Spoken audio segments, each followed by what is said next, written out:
لله نحمده ونستعينه ونستغفره ونعوذ بالله من شرور أنفسنا ومن سيئات أعمالنا من يهده الله فلا مضل له ومن يضلل فلا هادي له وأشهد أن لا إله إلا الله وحده لا شريك له وأشهد أن محمدا عبده ورسوله يا أيها الذين آمنوا اتقوا الله حق تقاته ولا تموتن إلا وأنتم مسلمون يا أيها الناس اتقوا ربكم الذي خلقكم من نفس واحدة وخلق منها زوجها وبث منهما رجالا كثيرا ونساء واتقوا الله الذي تساءلون به والأرحام إن الله كان عليكم رقيبا يا أيها الذين آمنوا اتقوا الله وقولوا قولا سديدا يصلح لكم أعمالكم ويغفر لكم ذنوبكم ومن يطع الله ورسوله فقد فاز فوزا عظيما أما بعد فإن خير الحديث كتاب الله وخير الهدي هدي محمد صلى الله عليه وسلم وشر الأمور محدثاتها وكل محدثة بدعة وكل بدعة ضلالة وكل ضلالة في النار أعوذ بالله من الشيطان الرجيم والذي أوحينا إليك من الكتاب هو المصدق والحق مصدقا لما بين يديه إن الله بعباده لخبير بصير ثم أورثنا الكتاب الذين اصطفينا من عبادنا فمنهم ظالم لنفسه ومنهم مقتصد ومنهم سابق بالخيرات بإذن الله ذلك هو الفضل الكبير আলহামদুলিল্লাহ যাবতীয় হামদ সালাসি আল্লাহ সুবহানাহু ওয়া তাআলার জন্য যে আল্লাহ রাব্বুল আলামিন আমাদেরকে এই জিলহজের প্রথম 10 দিন ইবাদত বন্দেগী আল্লাহর জিকির আজকারের মধ্য দিয়ে কাটানোর তৌফিক দিয়েছেন। যদিও আমাদের এই কার্যাবলীতে অনেক ত্রুটি হয়েছে, ঘাটতি হয়েছে, তার জন্য আল্লাহর কাছে আমরা তওবা ইস্তেগফার করি। আল্লাহ রাব্বুল আলামিন আমাদের এবং যারা যে সমস্ত মুসলিমগণ রয়েছেন, নারী পুরুষ, সবার এই আমলগুলি যেন কবুল করেন আল্লাহ। শতকোটি সালাত ও সালাম বর্ষিত হোক নবী মুহাম্মদ রাসূলুল্লাহ সাল্লাল্লাহু আলাইহি সাল্লামের উপর। আল্লাহুম্মা সাল্লি আলাইহি ওয়া বারিক আলাইহি। সম্মানিত মুসলিম একরাম, আজকে এই জুমার খুতবায় অত্যন্ত একটা গুরুত্বপূর্ণ বিষয় নিয়ে আলোচনা করব। ইতিপূর্বে এই সম্পর্কে টাচ দিয়েছি, মানে ইঙ্গিত করেছি, তবে আজকে একটু বিশদভাবে আলোচনা করব। তবে খুতবা হিসেবে খুতবা সংক্ষিপ্ত হবে ইনশাআল্লাহ।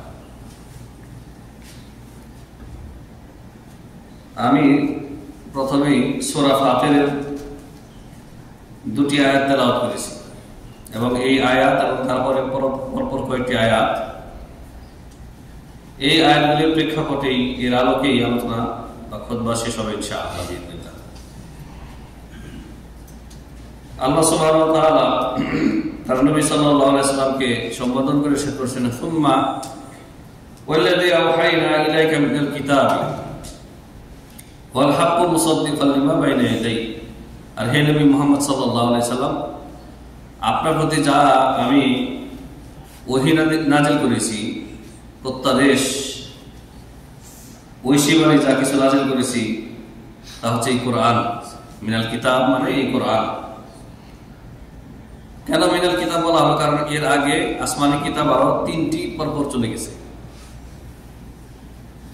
তাওরাত, ইনজিল, জাবুর, 3টি আসমানি কিতাব এবং সুহুফ মূসা, সুহুফ ইব্রাহিম আলাইহিস সালামকে বড় কোনো কিতাব না দেওয়া হলেও সুহুফ দেওয়া হয়েছিল। সুহুফ বলা হয় ছোট পুস্তিকা। এই কোরআন যতটুকু দেখতে পাচ্ছেন এর হয়তো কয়েক ভাগের 1-2 ভাগ, যতটুকু ওই সময় প্রযোজ্য ছিল, প্রয়োজন ছিল, ততটুকু দেওয়া হয়েছে। কারণ ইব্রাহিম আলাইহিস সালামের যুগে মুমিন মুসলিম কয়জন ছিল সেটা বলেছেন যে গোটা সাম্রাজ্যে ইব্রাহিম আলাইহিস সালাম, তার স্ত্রী সারা হচ্ছে রাদিয়াল্লাহু আনহা ইসহাক আলাইহিস সালামের মা, ইসহাক আলাইহিস সালামের মা। যে ইসহাক আলাইহিস সালাম থেকে ইয়াকুব থেকে ইউসুফ এবং তার ইউসুফের আরো 11 ভাই এবং সমস্ত বনি ইসরায়েলের পরবর্তীকালের মুসা, ঈসা জাকারিয়া, ইয়াহইয়া, যত নবী রাসূল সব এই ইসহাক আলাইহিস সালামের বংশধর থেকে এসেছেন। সেই ইসহাক হচ্ছেন কার সন্তান? হাজেরা, সারা ঘর থেকে। তো সম্মানিত হাজিরিন, ইব্রাহিম আলাইহিস সালাম, তার স্ত্রী, দুইজন মুমিন, মানে মুমিন মুমিনা, আর তৃতীয় জন হচ্ছে তার ইব্রাহিম আলাইহিস সালামের ভাগ্নে ইউশা বিন নুন না, তার ভাগ্নে লূত আলাইহিস সালাম, আর সেই যুগে অল্প কিছু মুমিন। আর গোটা সাম্রাজ্য, আপনারা জানেন যে ইব্রাহিম আলাইহিস সালামের যুগ হচ্ছে নমরুদের যুগ, নমরুদ। আর এই নমরুদ কোন পরিমাণের কাফের, কোন ধরনের, কোন পর্যায়ের জালেম সে ছিল? যেমনি ভাবে ফেরাউন যদি অনেক পরের সময়ের দিক থেকে, কিন্তু ফেরাউন যে পর্যায়ের জালেম কাফের, এই পর্যায়ে ইব্রাহিম আলাইহিস সালামকে পরাজিত করার জন্য এই ফেরাউন নমরুদ বলেছিল যে তোমার রবের পরিচয় কি, তিনি কি করেন? তখন ইব্রাহিম আলাইহিস সালাম বলেন যে রব্বি আল্লাযী ইউহয়ী ওয়া ইউমীত, তোমার আমার রব যিনি, মাবুদ যিনি, তিনি মুর্দাকে জিন্দা করেন আর জীবিতকে মৃত্যুদান করেন। এই শয়তান নমরুদ কি বলেছিল? আনা উহয়ী ওয়া উমীত, আমিও জিন্দা করি, আমিও মৃত্যু দিই। বলেই জেলখানার একজন কয়েদি, যার মৃত্যুদণ্ড অবধারিত ছিল, তাকে ছেড়ে দিল। বলল যে দেখো, যার মৃত্যু অবধারিত ছিল, ফাঁসির আসামি, তাকে ছেড়ে দিলাম, মুর্দাকে আমি চিন্তা করলাম। শয়তানের কাজ দেখছেন? মুর্দাকে চিন্তা করলাম, ছেড়ে দিল। আর একজন নির্দোষ নিরপরাধ লোক, সেও জেলখানার অধিবাসী ছিল, তাকে মানে তার কিছু শাস্তি ছিল, যে মানে কিছুকাল জেলখানায় থাকবে, তাকে এনে ফাঁসিতে লটকিয়ে দিল। বলে যে আমি জিন্দাকে মেরে দিলাম। তখন এই শয়তান ফেরাউন এই নমরুদকে আল্লাহর নবী এবং রাসূল ইব্রাহিম আলাইহিস সালাম বললেন যে আল্লাহ আমার রব, আমার প্রতিপালক, ইন্নাল্লাহা ইয়াতি বিশ-শামসি মিনাল মাশরিকি ফাআতি বিহা মিনাল মাগরিব, আমার রব, আমাদের প্রতিপালক আল্লাহ রাব্বুল আলামিন সূরজকে পূর্ব দিক থেকে উদিত করেন, তুমি পারলে পশ্চিম দিক থেকে ওঠাও তো। ফাবুহিতাল্লাযী কাফার, তখন এই কাফের নিশ্চুপ হয়ে গেল, বোবা হয়ে গেল, হেরে গেল। তো আল্লাহ রাব্বুল আলামিন এর পূর্বে অনেক কিতাব দিয়েছেন, আসমানি কিতাব। তারপরে এই কোরআনুল কারীম সর্বশ্রেষ্ঠ মহাগ্রন্থ, বাকি যতগুলি গ্রন্থ চলে গেছে, সেই কিতাবগুলিকে মানসুখকারী, রহিতকারী, ব্যান্ডকারী হিসেবে আল্লাহ তাআলা এই কোরআনকে পাঠিয়েছেন। মুহাইমিনান আলাইহি, ওই কিতাবগুলির উপরে একে তত্ত্বাবধান মানে কর্তৃত্বকারী বানিয়েছেন, মানে শ্রেষ্ঠত্ব দিয়েছেন। কখনো কি এই ফিলিংস, এই অনুভূতি হয় আপনার যে আপনি আল্লাহর সৃষ্টিগুলির মধ্যে যতগুলি উম্মত চলে গেছে, তাদের মধ্যে থেকে আপনি কত মহাভাগ্যবান যে আপনি কোরআনের অনুসারী, কোরআনের অনুসারী বানিয়েছেন আল্লাহ তাআলা আপনাকে। প্রথম কথা, আপনাকে মুসলিম বানিয়েছেন, কাফের বানাননি, এতে শুকরিয়া আদায় করা উচিত। তারপরে কোরআনের অনুসারী করেছেন। এত মহামূল্যবান গ্রন্থ কোরআনুল কারীম আল্লাহ তাআলা দিয়েছেন। এই কোরআনুল কারীমের গুণবাচক নাম রয়েছে অনেকগুলি।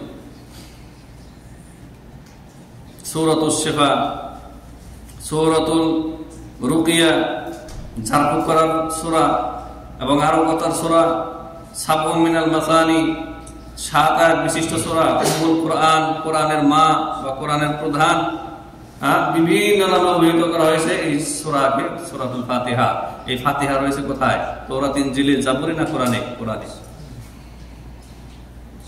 সেই কোরআনের অনুসারী করা হয়েছে। এই কোরআনে আল্লাহ রাব্বুল আলামিন আপনার সামনে যে বিশাল সফর রয়েছে, ভ্রমণ রয়েছে, মৃত্যুর পরবর্তী জীবনের জন্য যা কিছু প্রয়োজন, সব আল্লাহ রাব্বুল আলামিন এই কোরআন এবং কোরআনের ব্যাখ্যা নবী সাল্লাল্লাহু আলাইহি ওয়াসাল্লামের হাদিসে বর্ণনা করে দিয়েছে। কোরআনকে আপনি মনে করতে পারেন পরকালের একটা জানালা, পরকালীন জীবনের জন্য একটা জানালা, যে জানালা দিয়ে আপনি দেখতে পাচ্ছেন। মানে কি? আপনার পরবর্তী লাইফে যা কিছু ঘটতে যাচ্ছে অতি শীঘ্রই, সবগুলির অগ্রিম ব্যাখ্যা বর্ণনা কোরআনে দেওয়া আছে। আপনি বলতে পারবেন না যে আল্লাহ এটা আমি জানতাম না, তো এই কথা বলার কোনো অবকাশ নেই। মানে যা কিছু আপনি গিয়ে দেখবেন পরকালে, আল্লাহর নিয়ামত জান্নাতের যা কিছু দেখবেন, আল্লাহর শাস্তির অংশ বিশেষ বা আল্লাহর শাস্তির জাহান্নাম যা যা সেখানে গিয়ে দেখবেন, তার আগেই আপনি দুনিয়াতে এগুলি পড়ে যাচ্ছেন নবী রাসূলগণের কাছে বা নবী রাসূলগণের উম্মতের কাছে, ওয়ারাসাতুল আম্বিয়া যারা আলেম ওলামাগণের কাছে কোরআনের ব্যাখ্যা শুনে সেগুলো আপনি শুনে গেছেন। ওখানে গিয়ে বলতে পারবেন না যে আমি কিছুই জানি না, কিছুই শুনি না, এই সম্পর্কে আমার কোনো জ্ঞান ছিল না।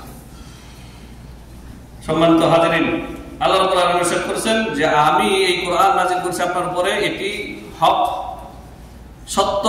যেমন আল্লাহর পক্ষ থেকে আগত, কোনো সন্দেহ নেই, সত্য। অনুরূপভাবে এতে যা কিছু রয়েছে দুনিয়াবী জীবন, পরকালীন জীবন সম্পর্কে যা কিছু বিবৃতি রয়েছে তাও সত্য। সুতরাং সন্দেহের কোনো অবকাশ নেই। ফালা মুমতারিন ফালা তাকুন মিনাল মুমতারিন। সুতরাং সন্দেহ সংশয়কারীদের অন্তর্ভুক্ত হয়েও না।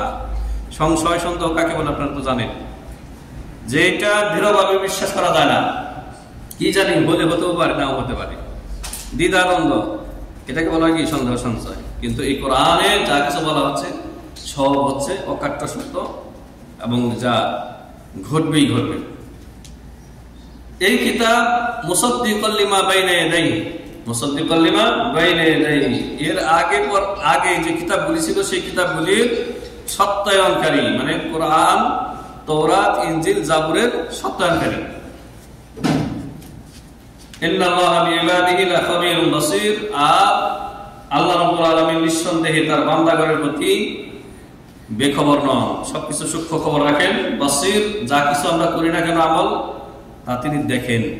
এটাই হচ্ছে মুরাকাবাতুল্লাহ। মুরাকাবা, আল্লাহর মুরাকাবা মানে আল্লাহ রাব্বুল আলামিন পর্যবেক্ষণকারী, সবসময় দেখতেছেন। এটা মনের ভিতরে, মনে প্রাণে ধারণ করা, এটা নাম হচ্ছে মুরাকাবাতুল্লাহ। এটাই হচ্ছে মারিফাতুল্লাহর একটা অংশ। যে আপনি এই আয়াতের উপরে কিভাবে আমল করবেন, আমি যা কিছু করতেছি আমার রব দেখতেছেন, প্রতিপালক দেখতেছেন। এটা করা যাবে, এটা করা যাবে না।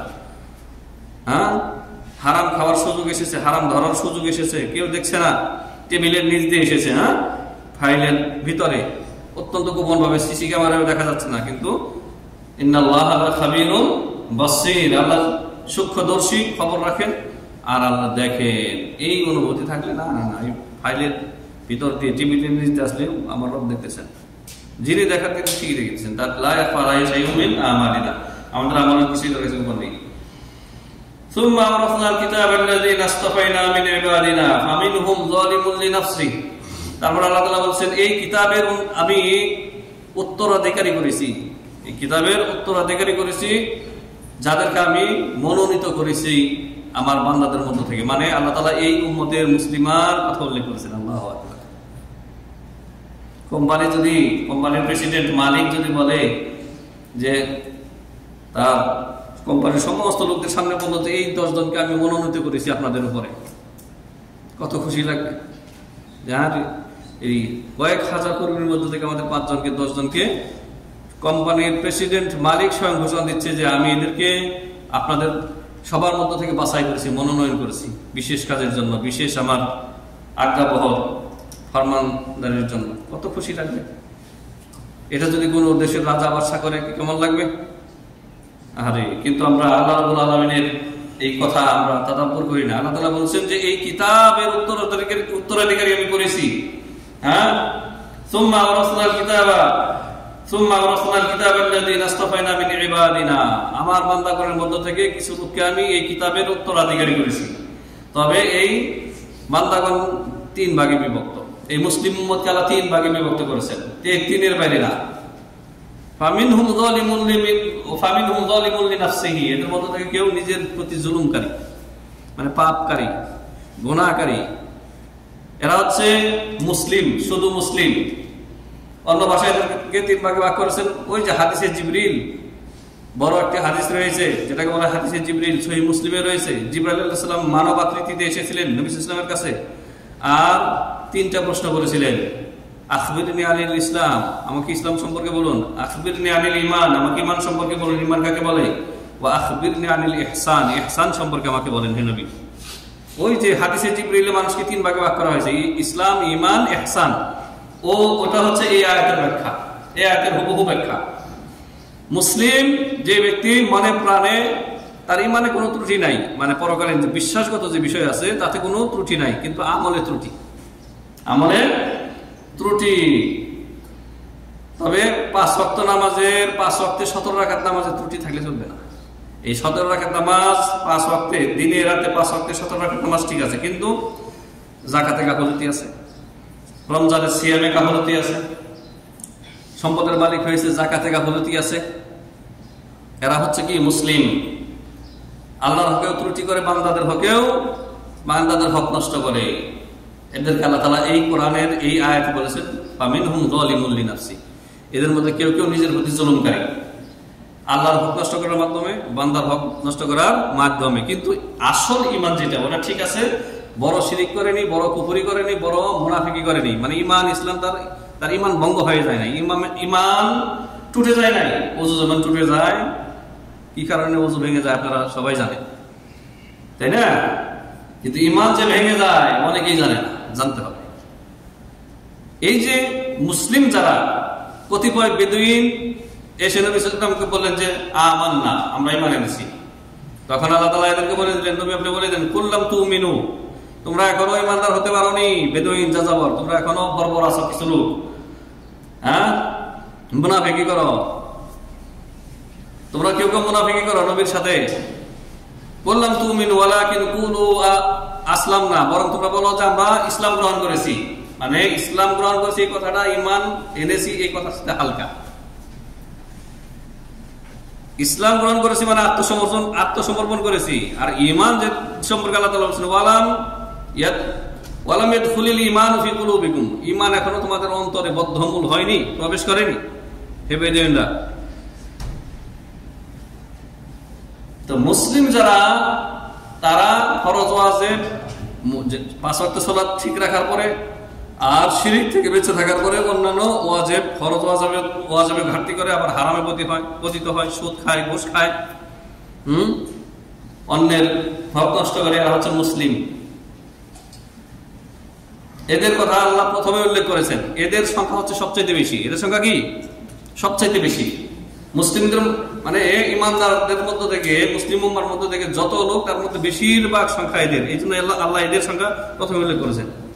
এদের সাইডে তুলনামূলক সংখ্যায় কম হচ্ছে। আল্লাহ তাআলা বলেছেন ওয়ামিনহুম মুক্তাসিদুন, এদের মধ্য থেকে কেউ কেউ মধ্যপন্থা, মাঝামাঝি, মধ্যপন্থা, মুক্তাসিদ, এরা হচ্ছে মুমিন। ওই যে হাদিসে জিবরাইল আলাইহিস সালাম বলেছিলেন আখবিরনি আনিল ঈমান, আমাকে ঈমান সম্পর্কে বলুন। তখন নবী সাল্লাল্লাহু আলাইহি ওয়াসাল্লাম ঈমান হিসেবে অন্তরের বিশ্বাসগত জিনিসগুলি উল্লেখ করেছিলেন, আরকানুল ঈমান 6টি উল্লেখ করেছিলেন। তো এরা হচ্ছে মুমিন। মুমিন কারা? যারা ফরজ ওয়াজিবাত টনটনাভাবে সুন্দরভাবে আদায় করে, কোনো ঘাটতি করেন না, হারাম মুহাররামাত হারাম নাজায়েজ থেকে বেঁচে থাকে, এরা হচ্ছে মুমিন। এরা কি? মুমিন। কিন্তু এরা মুস্তাহাবে ঘাটতি করে, মানে অত বেশি নফল আদায় করতে পারে না। যেমন কেউ দিনে রাতে 5 ওয়াক্তে 17 রাকাত ফরজ নামাজ আদায় করলো, ফজরের ফরজ 2 রাকাত ঠিক আছে, জোহরের 4 রাকাত ফরজ ঠিক আছে, আসরের 4 রাকাত ফরজ ঠিক আছে, মাগরিবের 3 রাকাত ফরজ ঠিক আছে, এশায় 4 রাকাত ফরজ ঠিক আছে। কিন্তু এই যে মাঝখানে যে 10 বা 12 রাকাত সুন্নতে রাতে বা ফরজের আগে পড়ে, এগুলি হয়তো জোহরের সুন্নত পড়ছে আর মাগরিবে পড়ে নাই, অথবা জোহরের 6 রাকাত সুন্নতের মধ্যে থেকে 2 রাকাত পড়ছে আর 4 রাকাত পড়ে নাই। তো এই যে কি করলো? মুস্তাহাবে ঘাটতি করলো, সুন্নত নফলে ঘাটতি করলো। তারপরে আরাফাতে চলে গেল, আরাফাতে রোজা রাখে নাই, মুমিন কিন্তু মুহসিন না। মুসলিম, মুমিন, মুহসিন, এই 3 ভাগে ভাগ করেছেন আল্লাহ তাআলা মানব মুসলিমদেরকে, ইমানদারদেরকে। তাহলে যারা সোমবারে বৃহস্পতিবারে সিয়াম রাখে না, নফল সিয়াম রাখে না, এরা মুমিন কিন্তু মুহসিন না। যারা আইয়ামে বীজের প্রতি মাসের, আরবে মাসের চন্দ্র মাসের 3 দিন সিয়াম রাখে না, এরা মুমিন কিন্তু মুহসিন না। মুহসিন হতে গেলে আরো ডেভেলপ হতে হবে।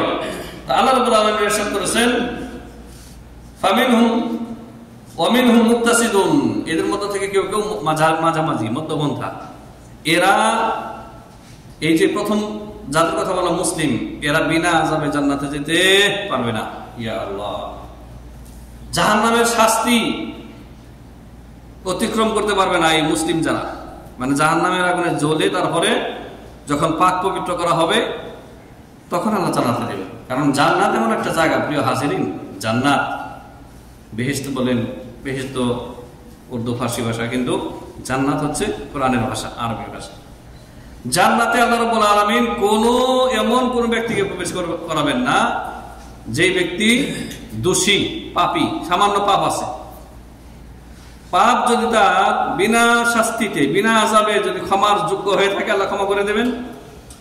আল্লাহ নিজে অনুগ্রহে অথবা নবীর সুপারিশে অথবা অন্য কোনো মুমিনের সুপারিশে ক্ষমা করে দিয়ে তারপর জান্নাতে দেবেন। আর না যদি শাস্তির যোগ্য হয়, শাস্তি পেয়ে তারপরে জান্নাতে দেবেন। জান্নাত এমন একটা জায়গা, অন্তরে বিন্দু মাত্র সরিষা অনুপরিমাণ কোন খারাপি থাকলে জান্নাতে যাওয়া যাবে না। এই জন্য হাদিসে আছে যে মান কানা ফি কলবিহি মিসকালা যারাতিন মিনাল কিবর লা ইয়াদখুলুল জান্নাহ। যার অন্তরে অনুপরিমাণ অহংকার আছে, কিবির আছে, সে জান্নাতে যাবে না। অহংকার, দাম্ভিকতা, অহমিকা, আমি বড়, উনি আমার সাথে ছোট, এই দেখেন সামান্য একটু, আমি ওর সাথে মর্যাদাবান, আমি আলেম, আমি হুজুর, আমি বুজুর্গ, আমি মুফতি, আমি আল্লাহ ভাই সাধারণ, এই যে একটু মনের ভিতরে আসলো, এটা হচ্ছে কিবির। কারণ জানি না অন্তরের দিক থেকে আমি মুফতি মুহাদ্দিসের চাইতে এই লোকটা আল্লাহর কাছে হয়তো বেশি প্রিয়। এই জন্য কখনোই এরকম ধারণা করা যায়, এটাই হচ্ছে কিবির। আর অহংকারের তো আরো মাত্রা বড় বড় যে আছে সেগুলো আপনারা জানেন। তাহলে আল্লাহ রাব্বুল আলামিন এই আয়াতে মুমিন মুসলিমকে তিন ভাগে ভাগ করেছেন, মুসলিম, মুমিন, মুহসিন। তৃতীয় শেষ যেই কিসম, সেই কিসম সম্পর্কে আল্লাহ তাআলা বলেছেন 3 নম্বর লোকদের জন্য, ওয়া মিনহুম সাবিকুম বিল খায়রাতি বিইذنিল্লাহ। আর এদের মধ্য থেকে যাদেরকে আমি কিতাব দিয়েছি, আল কিতাব মানে কোরআন, কোরআনের অনুসারী উত্তরাধিকারীর মধ্য থেকে তাদের মধ্যে এমন কেউ রয়েছে, এমন ব্যক্তিরা রয়েছে যারা সাবিকুম বিল খায়রাতি বিইذনিল্লাহ, আল্লাহর ইচ্ছায়, আল্লাহর আদেশে তারা ভালো ভালো কাজে, কল্যাণকর কাজে অত্যন্ত দ্রুতগামী, সাবিক মানে অগ্রগামী। এই অগ্রগামীদেরকে আল্লাহ রাব্বুল আলামিন সূরা ওয়াকিয়া হচ্ছে আপনার সূরা আর-রহমানের পরের সূরা, সেখানে আল্লাহ তাআলা বলেছেন যে মানব জাতি সেই দিন 3 ভাগে ভাগ হবে কিয়ামতের দিন। ওয়াসহাবুল ইয়ামিন ওয়াসাবিকুন আস-সাবিকুন উলাইকাল মুকাররাবুন। এরাই হচ্ছে এই যে মিনহুম সাবিকুনা বিল খায়রাত, এই আয়াতে মুহসিনিনদের দল। আল্লাহ তাআলা বলেন যে ওরা কে, ওয়াসাবিকুন আস-সাবিকুন উলাইকাল মুকাররাবুন। তাদের মধ্য থেকে এক ধরনের লোক থাকবে, এক শ্রেণীর লোক থাকবে যারা আল্লাহর অতি নিকটবর্তী বান্দা হবে। তারা জান্নাতুল ফিরদাউস অবস্থান করবে, নবী রাসূলগণের সাথে, সিদ্দিকীনদের সাথে, শহীদদের সাথে অবস্থান করবে। জান্নাতের সবচেয়ে উচ্চ মাকামে থাকবে, নবী রাসূলগণের সাথে অবস্থান করবে। এরা হচ্ছে যে ওয়া মিনহুম সাবিকুম বিল খায়রাতি বিইذনিল্লাহ। প্রিয় হাজিরিন, তো সূরা ওয়াকিয়ার তারপরে সূরা ওয়াকিয়াতে আল্লাহ রাব্বুল আলামিন তারপর বলেন ওয়া আসহাবুল ইয়ামিন মা আসহাবুল ইয়ামিন। আবার তাদের মধ্যে থেকে একদল থাকবে যারা ডানপন্থী। এই যে শুনেন না এখন ডানপন্থী আর বামপন্থী, রাজনীতিবিদদের পরিভাষা এটা, তাই না? ডানপন্থী, বামপন্থী। আল্লাহ তাআলা বলেছেন, এটা কোরআনের ভাষা, ওয়া আসহাবুল ইয়ামিন মা আসহাবুল ইয়ামিন। আবার ডানপন্থী তারাও জান্নাতে যাবে, এরা হচ্ছে এই যে মুমিন আর মুসলিমও থাকবে এর মধ্যে।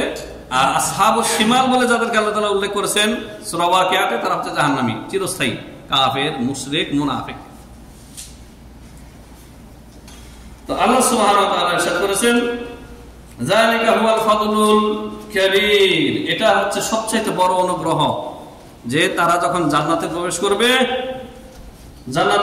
এটা আল্লাহর পক্ষ থেকে সবচেয়ে বড় অনুগ্রহ। জান্নাতু আদনি ইয়াদখুলুনাহা ইউহাল্লাউনা ফিহা মিন আসাবির মিন যাহাবি ওয়া লুলুহা। এমন জান্নাতে আল্লাহ রাব্বুল আলামিন মুমিনদেরকে প্রবেশ, মুহসিন, মুমিন, মুসলিম, এই 3 প্রকারের লোকদেরকে এমন জান্নাতে আল্লাহ তাআলা প্রবেশ করাবেন যে জান্নাতে তাদেরকে অলংকৃত করা হবে। অলঙ্কৃত করা হবে, মানে অলঙ্কার পরানো হবে। কেমন কথা? দুনিয়াতে অলঙ্কার কারা পরে? নারীরা, তাই না? দুনিয়ার জীবন হচ্ছে আলাদা, জান্নাত হচ্ছে আলাদা। এখানে অনেক কিছু নিষেধ, কিন্তু ওইখানে নিষেধ থাকবে না। এখানে অলঙ্কার করলে বলবেন যে লোকটা দেখো এই হিজরা, বলেন আপনারা? কিছু লিপস্টিক হুজুর আছে, পুষ্পা হুজুর, লিপস্টিক লাগিয়ে আসে সুন্দর সুন্দর দেখার জন্য, হিজরা টাইপের। কিন্তু জান্নাতে অলঙ্কৃত করা হবে, অলঙ্কার পরানো হবে। কি আল্লাহ তাআলা বলেছেন যে সেই অলঙ্কার হবে সোনা, রূপা, জাহাব, জাহাব মানে স্বর্ণ, স্বর্ণ এবং মণি, মুক্তার কঙ্কন এবং অলঙ্কার আদি পরানো হবে জান্নাতীদেরকে। সেই দিন জান্নাতে অলঙ্কৃত করানো বা অলঙ্কার পরিয়ে দেওয়া, সেটাই হবে এখানকার জন্য উপযুক্ত। আগের দিনের রাজা বাদশারা আপনার মণিমুক্তা বা আপনার হীরা খচিত মুকুট পরতো, আপনারা জানেন, যেগুলি এখন পরা হয় না। তো সেই সময়ের জন্য সেটা প্রদত্ত ছিল আগেকার রাজা বাদশাদের জন্য। প্রিয় হাজিরিন, আল্লাহ রাব্বুল আলামিন ইরশাদ করেছেন ওয়ালিবাসুম ফিহা হারির, আর জান্নাতীদের লেবাস হবে, পোশাক হবে এগুলি মিহি রেশম বস্ত্র। রেশম দুনিয়াতে আল্লাহ হারাম করেছেন পুরুষদের জন্য, কাদের জন্য? পুরুষদের জন্য। রেশমের মোটা এবং চিকন মিহি সুতার উভয় বস্ত্রই, মানে মোটাটাও হবে, চিকন মিহি একেবারে পাতলা রেশমের বস্ত্রাদি পোশাক আল্লাহ তাআলা লেবাস জান্নাতীদেরকে পরাবেন। তাহলে এখন এই আলোচনা থেকে কি বুঝলাম? পরের আয়াতেই শুরু হয়ে গেছে, তারা বলবে, যা হোক, এই জান্নাতীরা বলবো আলহামদুলিল্লাহিল্লাযী আযহাবা আন্নাল হাযান। জান্নাতীরা মুহসিনিন, মুমিনিন আর মুসলিম এরা জান্নাতে যাওয়ার পরে বলবে যে সে আল্লাহর প্রশংসা, যে আল্লাহ রাব্বুল আলামিন আমাদের থেকে দুঃখ, দুশ্চিন্তা, টেনশন দূর করে দিয়েছেন। টেনশন হয় না দুনিয়াতে? হ্যাঁ, কোথায় যে স্থান হবে, কোথায় যে গন্তব্য জানি না, অদৃশ্য জগৎ, আমার স্থানটা কোথায় হবে, কোথায় নিয়ে যাওয়া হবে মৃত্যুর পরে।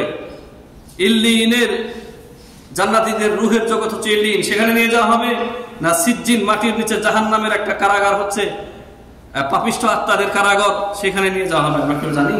দুনিয়াতে আমরা টেনশনে আছি। তো সেই দিন টেনশন দূর করে দেবেন আল্লাহ তাআলা। আল্লাহ বলবেন আলহামদুলিল্লাহিল্লাযী আযহাবা আন্নাল হাযান। সে আল্লাহর প্রশংসা যিনি আমাদের থেকে দুঃখ, দুশ্চিন্তা দূর করেছেন এবং আমাদেরকে প্রবেশ করাচ্ছেন এমন জান্নাতে। হ্যাঁ, ইন্না রাব্বানা লাগাফুরুন শাকুর। আল্লাহ রাব্বুল আলামিন আমাদের রব, অনেক প্রতিপালক, তিনি অতি মার্জনাকারী, ক্ষমাকারী এবং তিনি শাকুর। শাকুর মানে যিনি শুকরিয়া আদায়কারীদের যথাযথ প্রতিদান দেন। আল্লাযী আহাল্লানা দারুল মুকামাতি মিন ফাদলিহি লা ইয়ামাসসুনা ফিহা নাসাবু ওয়া লা ইয়ামাসসুনা ফিহা লুগুব। যে আল্লাহ রাব্বুল আলামিন আমাদেরকে বাসস্থান দিয়েছেন জান্নাতে, যেই জান্নাতে আমাদের কোনো দুঃখ, দুশ্চিন্তা, কোনো কষ্ট আমাদেরকে স্পর্শ করবে না। তারপরেই আল্লাহ তাআলা কাফেরদের আলোচনা করেছেন। তাহলে কাফেরদের আলোচনা করেছেন, এরা কোরআনের অনুসারী না, এরা হচ্ছে মূর্তি পূজারী। বর্তমান খ্রিস্টান জগৎ, বর্তমান ইহুদি, বর্তমান বুদ্ধিস্ট, বৌদ্ধ, আরো যত ধর্মের অনুসারী রয়েছে যারা আল্লাহ ছাড়া অন্যের ইবাদত বন্দেগী করে, গায়রুল্লাহর যারা উপাসনা করে, এরা হচ্ছে ওয়াল্লাযিনা কাফারু, কাফের। এই কিতাবের অনুসারী তারা না। এই কিতাবের অনুসারী হচ্ছে তিন শ্রেণীর লোক: মুহসিন, মুমিন, মুসলিম। এই তিন ভাগে ভাগ করেছেন তাদের কর্মের ভিত্তিতে, আমলের ডিফারেন্ট বা পার্থক্যের ভিত্তিতে এই তিন ভাগ করেছেন। কিন্তু বেলা শেষে এই তিন দলকে জান্নাতে দিবেন। তবে এই মুসলিম হয়ে জান্নাতে যাওয়ার চিন্তা করিয়েন না, মুমিন হন কমপক্ষে। আর তার আগে বলবো যে না, মুহসিনিন হন। এগুলি কোনোটাই অসম্ভব না, আপনি মুহসিনিন হতে পারবেন না এমন কথা না। আপনি বলবেন যে জাহান্নামে চলে একদিন তো জান্নাতে যাব। ভাই, এই চিন্তা ভাবনা যদি আপনি করেন তাহলে দুনিয়ার আগুন, যে আগুন হচ্ছে জাহান্নামের আগুনের তেজস্ক্রিয়তার 69 গুণ কম।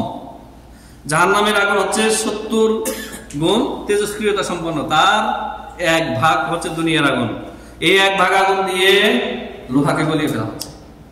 লোহা, তামা, পিতল, সীসা এগুলিকে কি গলিয়ে পানির মতো করা হচ্ছে। একটু হাত দিয়ে দেখতে পারবেন? একটা মুহূর্ত আপনি দুনিয়ার আগুন আপনি করতে পারবেন, বরদাস্ত করতে পারবেন? এই জন্য প্রিয় হাজিরিন, আমাদের একজন নও মুসলিম বলতে মানে তিনি মারাও গেছেন বহু আগে, international boxer American Mohammad Ali, Mohammad Ali boxer, তিনি সবসময় ইসলাম গ্রহণ করার পরে একটা গ্যাস লাইট একটা পকেটে রাখেন সবসময়। তো লোকজন তাকে জিজ্ঞাসা করতো বিভিন্ন সাক্ষাৎকারে, আপনি তো বিড়ি সিগারেট খান না, কেন এটা রাখেন? আপনার সবসময় পকেটে একটাই পাওয়া যায় কেন, দেশ লাইট বা যে মেস লাইট, এটা কেন পাওয়া যায়? তিনি বললেন, দেখেন, জাহান্নামের শাস্তি হচ্ছে অনেক কঠিন, তো সেটাকে আমি মাঝে মধ্যে স্মরণ করার জন্য, যখন আমার অন্তরে পাপের ওয়াসওয়াসা আসে, তখন আমি আমার এই মেস লাইটটা জ্বালিয়ে এখানে একটু ছেঁকা নেই, যে এই দুনিয়ার আগুন তুমি বরদাস্ত করো জাহান্নামের আগুন বরদাস্ত করার আগে, বা সেই চিন্তা করার আগে যে দুনিয়ার আগুন কি তুমি বরদাস্ত করতে পারবা হে মোহাম্মদ আলী, নিজেকে বলি, যাতে করে আমি পাপ থেকে নিজেকে বিরত রাখতে পারি। দেখছেন একজন মুসলিমের চিন্তাধারা, তার জুহুদ, তার মেহনত, তার আল্লাহ বিরতার। এই জন্য দুনিয়ার আগুন যে কুফি, ক্যান্ডেল, মোমবাতি জ্বালিয়ে মাঝে মধ্যে একটু ছেঁকা করবে, যখন মনের ভিতরে কুমন্ত্রণা দেবে শয়তানে। জাহান্নামের আগুনের কিভাবে মুসলিমের কথা বলতে পারে যে একদিন জ্বলে পড়ে তো জান্নাতে যাবো? জাহান্নামের আগুন মনে হচ্ছে এর কাছে কি পানি। আল্লাহ রাব্বুল আলামিন আমাদেরকে মুমিন, সত্যিকারের মুমিন এবং মুহসিনিনদের অন্তর্ভুক্ত করুন, আল্লাহুম্মা আমিন। বিনা আযাবে যাদেরকে আল্লাহ রাব্বুল আলামিন জান্নাতে প্রবেশ করাবেন, আল্লাহ তাআলা আমাদের তাদের অন্তর্ভুক্ত করুন, আমিন। বারাকাল্লাহু লানা ওয়া লাকুম ফিল কুরআনিল আযীম ওয়া নাফা'নি ওয়া ইয়্যাকুম বিল আয়াতি ওয়াজ যিকরিল হাকীম। আকুলু কাওলি হাযা আস্তাগফিরুল্লাহাল আযীম ওয়া লাকুম ওয়া লিসাইরিল মুসলিমিন ফাস্তাগফিরুহু ইন্নাহু হুয়াল গফুরুর রহিম। আলহামদুলিল্লাহি ওয়াহদাহু ওয়াসসালাতু ওয়াসসালামু আলা মান লা নাবিয়্যা বা'দাহু ওয়া আলা আলিহি ওয়া সাহবিহি আজমাইন। আল্লাহ সুবহানাহু ওয়া তাআলা আমরা এই প্রবাসে যারা ঈদ কাটালাম, সবাই যে খুব আনন্দ এবং খুশিতে ঈদ কাটিয়েছি তা না, এর ব্যতিক্রমও রয়েছে। পরিবার পরিজনের সাথে অনেকের তাদের হয়তো ছেলে মেয়ে, স্ত্রী, বাবা মার চাহিদা সুন্দরভাবে পূরণ করতে পারেন নাই, এখানে তাদের আর্থিক সংকটের কারণে অনেকে এরকম রয়েছে। সব মিলিয়ে যেভাবেই আসেন না কেন শুকরিয়া আদায় করুন, আল্লাহ তাআলা নিয়ামত ইনশাআল্লাহ বাড়িয়ে দেবেন। আর যে অবস্থায় আছেন আল্লাহ শুকরিয়া আদায় করেন, সবর করেন, ধৈর্য ধারণ করেন। আপনার সাথে যারা নিচে আছে তাদের কথা চিন্তা করেন, যে আপনার সাথে যারা হতভাগা, দুর্দশায় আছে তাদের কথা চিন্তা করেন, তাহলে আর দুঃখ টেনশন কিছুই থাকবে না ইনশাআল্লাহ। তো আল্লাহ রাব্বুল আলামিন আমাদের পরিবার পরিজনকে, যাদেরকে পিছনে রেখেছি, তাদের হেফাজত করেন, আল্লাহুম্মা আমিন। এবং এই প্রবাসের বুকে বিভিন্ন ভাষাভাষী, বিভিন্ন দেশের মানুষদের সাথে যারা রুমমেট হয়ে আছেন, বসবাস করতেছেন, তাদের সাথে ঈদের আনন্দকে ভাগাভাগি করেন। কখনোই ভাষার ভিত্তিতে, স্থানের ভিত্তিতে ভ্রাতৃত্ব নির্ধারণ করবেন না, বরং এই খুশির দিনে সবাইকে সমানভাবে ভাই হিসেবে বুকে জড়িয়ে নেবেন এবং তাদের সাথে ঈদের যে আনন্দ সেটা ভাগাভাগি করে আপনারা খাবার পানীয় ভাগাভাগি করবেন, এবং এতে করে আপনাদের ঈদ আনন্দটা সুন্দরভাবে কাটবে এবং আপনাদের সম্পর্কটা মুসলিম ভ্রাতৃত্ব, ইসলামের ভ্রাতৃত্বটা আরো অটুট এবং মজবুত হবে। আল্লাহ সুবহানাহু ওয়া তাআলা আমাদের গুনাহ খাতা মাফ করেন। আল্লাহ রাব্বুল আলামিন আমাদের যে সমস্যায় রয়েছেন সবার সমস্যার সমাধান করে দেন। আল্লাহ রাব্বুল আলামিন আমাদের মধ্যে যারা অসুস্থতায় ভুগতেছেন, আমরা এই স্বাধীনভাবে ঈদ উদযাপন করতেছি, এই মুহূর্তে অনেকেই অসুস্থতায় তারা হসপিটালে বেডে শায়িত আছেন, তাদেরকে আল্লাহ রাব্বুল আলামিন শিফায়ে আজিলা, শিফায়ে কামিলা দান করেন, আল্লাহুম্মা আমিন। ربنا آتنا في الدنيا حسنة وفي الآخرة حسنة وقنا عذاب النار. ربنا ظلمنا أنفسنا وإن لم تغفر لنا وترحمنا لنكونن من الخاسرين. وصلى الله وسلم على نبينا محمد وعلى آله وصحبه أجمعين. السلام عليكم ورحمة الله وبركاته.